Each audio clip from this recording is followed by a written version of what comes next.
وإذ قال لقمان لابنه وهو يعظه يا بني لا تشرك بالله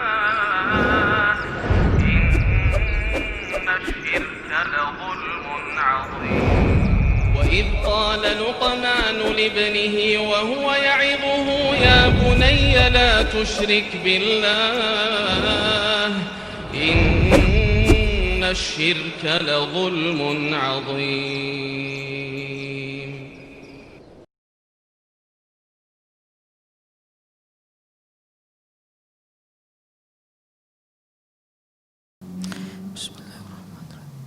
Assalamualaikum warahmatullahi wabarakatuh.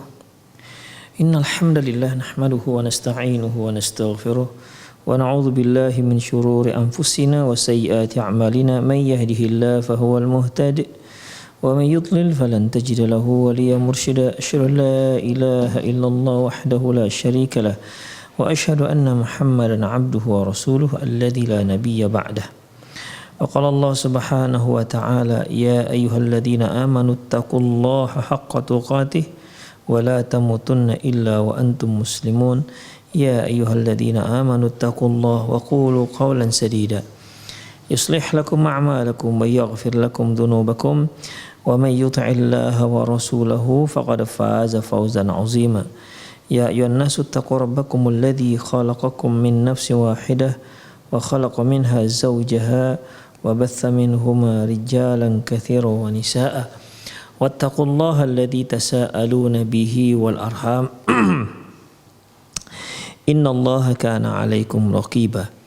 Amma ba'du, inna astaqal hadithi kitabullah wa khairal hadi hadi Muhammad sallallahu alaihi wasallam wa syarrul umur muhdatsatuha wa kullu muhdatsatin bid'ah wa kullu bid'atin dhalalah wa kullu dhalalatin finnar.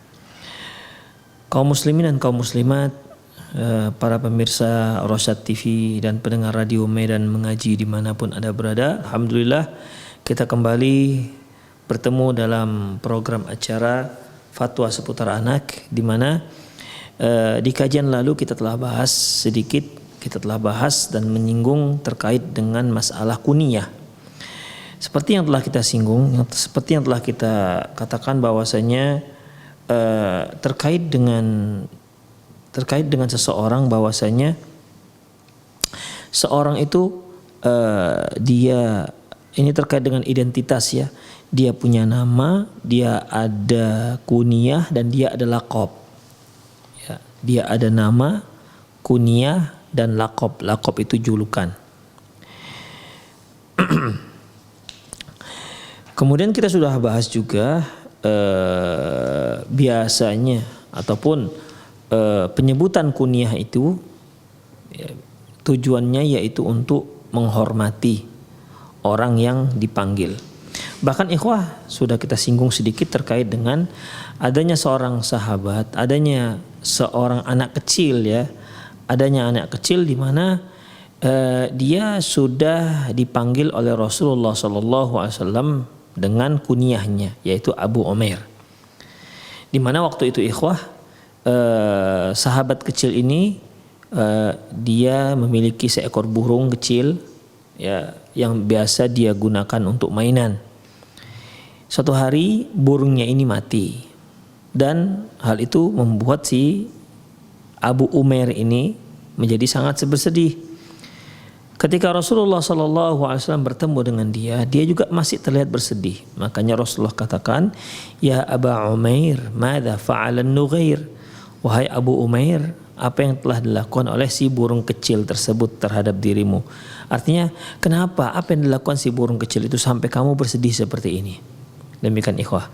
Ya, jadi di sini ikhwah, dia anak kecil, mainnya juga burung, tapi Rasulullah SAW sudah memanggil dia dengan kunyah. Artinya dibolehkan, ya, satu hal yang dibolehkan. Jadi pemanggilan kunyah itu tidak harus orang yang punya anak laki-laki, ya. Seorang yang punya anak perempuan juga bisa diberi kunyah. Bahkan seorang yang belum punya anak juga boleh mendapatkan kunyah, dipanggil dengan kunyah. Bahkan anak kecil juga boleh dipanggil dengan kunyahnya. Demikian. Tapi apa faedahnya ini semua terhadap anak kecil? Anak kecil dipanggil dengan kunyah. Apa faedahnya? Ikhwah rahimani Allah wa iyyakum, mengenai faedah daripada kunyah yang diberikan kepada anak kecil ini banyak pengaruhnya terhadap jiwa si anak. Banyak pengaruh dan faedahnya terhadap perkembangan jiwa si anak. Di antaranya ikhwah, tanmiyatu syu'urit takrimi wal ihtirami fi nafsiyatil walad, yaitu untuk menumbuhkan rasa menghormati dan menghargai, ya, untuk menumbuhkan pada jiwa si anak rasa menghormati dan menghargai. Wa minhu qaulu syair, di antaranya yaitu ucapan seorang syair, ukannihi hina unadih li ukrimah, aku memanggilnya dengan kunyahnya sebagai tanda aku menghormati dirinya, ya. Wala ulaqibuhu wasu'atu al-laqabu, aku tidak memanggilnya dengan lakop yang buruk. Aku tidak memanggilnya dengan lakop julukan yang buruk. Di sini syair ini menyatakan bahwasanya pemanggilan kunyah itu yaitu untuk menghormati seseorang. Oleh karena itu, apabila seorang dipanggil dengan kunyah, di dalam panggilan dengan kunyah itu yaitu terdapat penghormatan. Lebih beradab seseorang itu kalau memanggil orang lain dengan kunyah ketimbang dia panggil dengan namanya sendiri, dipanggil dengan namanya. Itu yang pertama ikhwah, untuk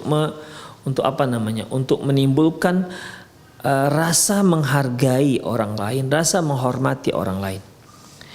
Kemudian yang kedua, tanmiyatu syakhsiyatihil ijtima'iyyati li isti'arihi annahu balagha martabatal kibari wa sinnal ihtirami, untuk menumbuhkan pribadi kemasyarakatan dia, ya, agar memberi kesan kepada si anak bahwasanya dia itu sudah sampai pada usia balik, usia dewasa, usia remaja atau usia besar, dan sudah layak untuk mendapat penghormatan. Jadi dengan demikian ikhwah, ketika si anak itu dipanggil kunyah, dia merasa, wah, saya itu tidak dianggap anak kecil, tapi dianggap orang yang sudah besar. Demikian. Ya kan sering kita dengar apabila di antara keluarga sedang berdiskusi, kemudian yang paling kecil mengatakan, si bungsu mengatakan, saya ini jangan dianggap anak kecil, sudah besar. Begitu. Jadi memang dia masih anak kecil. Anak kecil dikatakan anak kecil karena dia masih anak kecil. Ya, tapi kalau dia dipanggil kunyahnya, ya, dia itu menumbuhkan rasa bahwasanya dia itu sudah dewasa, dia itu sudah besar, artinya dia itu sudah layak untuk dihargai pendapatnya, ya. Dia itu sudah layak untuk dipertimbangkan ucapannya. Itu ikhwah. Sehingga dengan demikian akan tumbuh rasa dia menghargai orang lain. Akan tumbuh rasa bagaimana dia menghormati orang lain. Demikian ikhwah. Jadi tanmiyatu syakhsiyatihil ijtima'iyyah, untuk menumbuhkan pribadi kemasyarakatannya. Jadi dia bisa bermasyarakat dengan dipanggil seperti itu. Dia merasa dia dihormati. Dia merasa bahwasanya dia seorang yang diperhitungkan walaupun dia masih kecil. Demikian ikhwah. Yang ketiga, ini juga tak kalah pentingnya faedahnya. Ta'widuhu adabal khitabi lil kibari, membiasakan dia bagaimana cara berbicara dengan orang yang lebih besar, yang lebih tua, waliman kana fi sinnihim nasighar, dan bagaimana juga cara berbicara dengan orang-orang yang satu letting dengan dia, yang selevel dengan dia, anak-anak kecil yang sama dengan dia. Demikian ikhwah.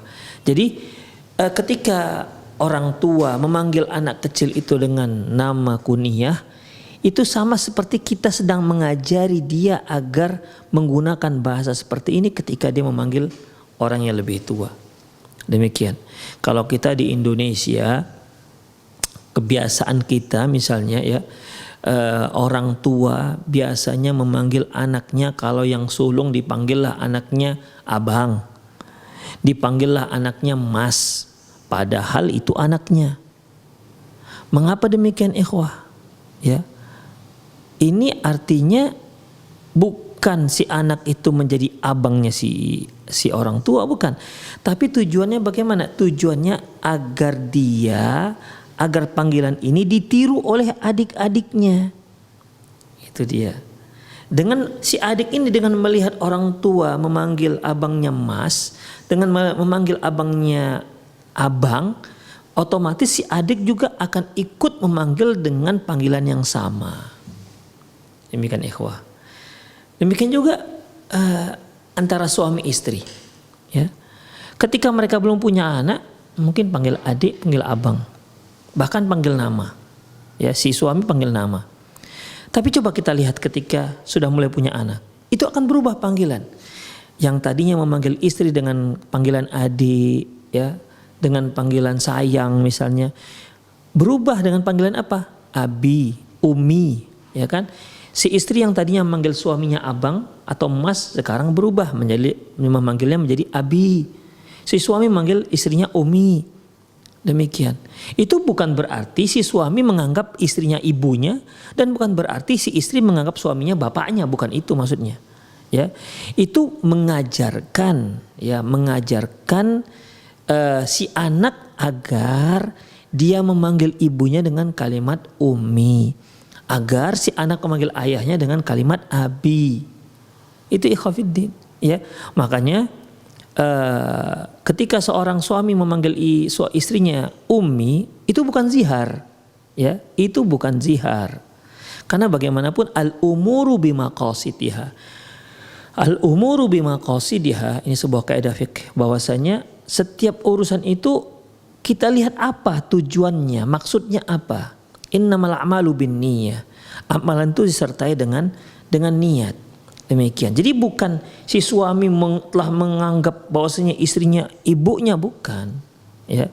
Karena panggilan antara suami dan istri itu dengan panggilan ummi atau abi, memang abi dan ummi ini diambil dari bahasa Arab, tapi penggunaannya sudah disesuaikan dengan Indonesia. Ya. Seperti misalnya kalau ada sebuah rumah tangga, mereka ingin agar anaknya memanggil mereka dengan kalimat ayah dan bunda. Coba perhatikan bagaimana si istri manggil suaminya, berubah menjadi panggilan ayah. Si suami juga manggil istrinya menjadi bunda. Demikian, ya. Demikian juga ketika kalau panggilannya mama papa, si suami akan memanggil istrinya mama, si istri manggil suaminya papa, begitu. Padahal tadinya panggil adik dan panggil mas ataupun abang. Itu ikhwah, ya. Kemudian masuklah bahasa Arab. Ya, bahasa Arab, yaitu ummi itu artinya ibuku, abi artinya ayahku. Itu dia. Maka digunakanlah istilah bahasa Arab ini dengan penggunaan bahasa Indonesia. Jadilah si suami memanggil istrinya abi, ummi, si istri memanggil suaminya jadi abi. Demikian. Seperti dia manggil, kalau bahasa Indonesia manggil suaminya ayah, si suami manggil istrinya menjadi bunda. Demikian ikhwah, ya. Jadi itu enggak dikatakan zihar, karena itu memang bahasa Arab yang penggunaannya sudah digunakan dengan penggunaan bahasa Indonesia. Demikian. Dan ini banyak, ya. Dan ini banyak bahasa Arab tapi penggunaannya tidak lagi menurut istilah Arab. Tidak lagi penggunaannya seperti penggunaan orang-orang Arab terhadap lafaz tersebut. Tapi penggunaan lafaznya sudah digunakan sebagaimana orang Indonesia menggunakannya. Nah, seperti misalnya takjil. Takjil itu asal katanya ta'jil. Ta'jil itu artinya kan menyegerakan. Kalau kita untuk berbuka puasa dikatakan ta'jil, segera kita berbuka puasa.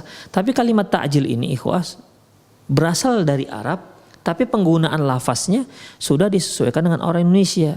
Makanya sekarang kalau ada orang mengatakan takjil, langsung kita memahami bahwasanya itu adalah makanan untuk buka puasa. Itu dia. Bahkan kita nggak pakai ain lagi, tapi pakai hamzah, takjil. Demikian. Tapi begitulah ikhwah. Bahasanya bahasa Arab, tapi penggunaannya sudah penggunaan bahasa Indonesia. Taib, kita kembali ikhwah rahimanallahu wa iyyakum. Ya. Jadi dalam masalah ini, ya,